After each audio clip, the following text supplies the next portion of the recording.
Greece is in a financial crisis, and I've come to talk to the man responsible for trying to fix it, the Finance Minister, George Papa-Konstantinu. He's outlined tough measures to bring government spending under control. But I want to know if he's ready for the response, the strikes, the demonstrations that will surely follow if these measures are enforced. Is there concern within the government when people come out and object on the streets or the strike action and so on? We have been elected on a mandate for change. It's a very clear mandate. We have not been elected to do business as usual. The Prime Minister is very clear on this. We need a new tax system which is fairer and more effective. We need drastic changes in the way the public administration works.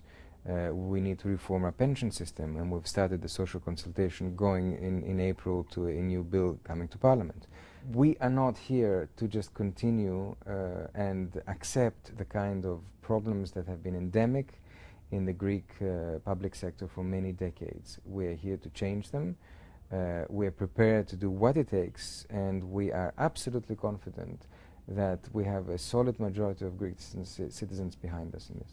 You've spent some time travelling around Europe reassuring other governments, but do you find people are inclined to believe what a Greek finance minister tells them at the moment in other major European capitals? I think that we started off with a very big handicap, which is that there is a credibility gap. People don't believe us. They don't believe us because of what happened to the numbers, and we're actually taking specific measures such as giving independence to our statistics service and overhauling the budget process to ensure that this credibility problem isn't there anymore. And they don't believe us because past declarations on policy changes have not been followed by actions. I expected that kind of disbelief. I have asked for a suspension of disbelief whenever I talk to people. We are basically being judged and will be followed very closely. When you talk to European leaders or to the European Central Bank, and we look at the possibility of Greece defaulting on its debt, would those leaders come to the rescue and bail this country out, do you think? There is no bailout scenario. There is no plan B. There will not be a need for a plan B. We will do whatever it takes to ensure that our deficit comes under control.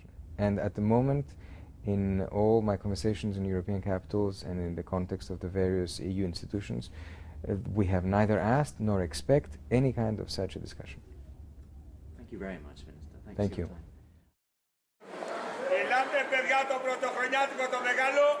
The centre of Athens was crowded this holiday season, but Greeks worry what the new year will bring.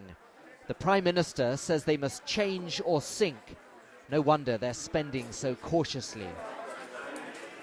In the Finance Ministry, they meet to tackle the crisis. They need to deal with corruption, tax evasion, but the minister is also promising big cuts in government spending. We are not here to just continue and accept the kind of problems that have been endemic in the Greek public sector for many decades. We are here to change them. We are prepared to do what it takes, and we are absolutely confident that we have a solid majority of Greek citizens behind us in this. Even in the middle of this holiday season, the rest of Europe is now watching events here in Greece very closely. Other heavily indebted countries like Ireland, Spain, even Britain are nervous. They want to see how determined the Greek government is to bring its deficit under control so that fears of a debt crisis don't spread throughout Europe. But entrepreneurs like Anna know that Greece's problems go far beyond the deficit. She told me that new businesses like her hairdressers struggle with bureaucracy and corrupt vested interests. Now many fear the worst. People are very scared for their jobs.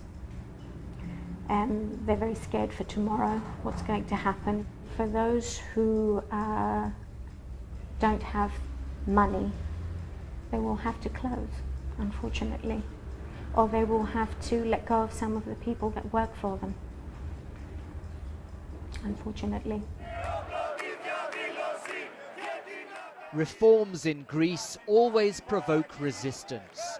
Previous governments have backed down before powerful trade unions. Nobody knows if this one will do the same. There is trouble ahead, and they've got to have the political will to overcome trade union resistance.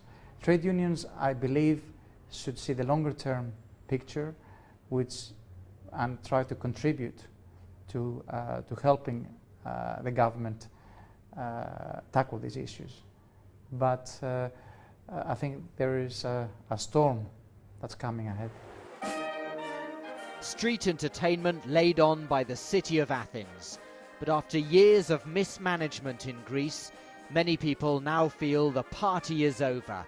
And without sacrifices, the future far from certain. Barnaby Phillips, Aljazeera, Athens.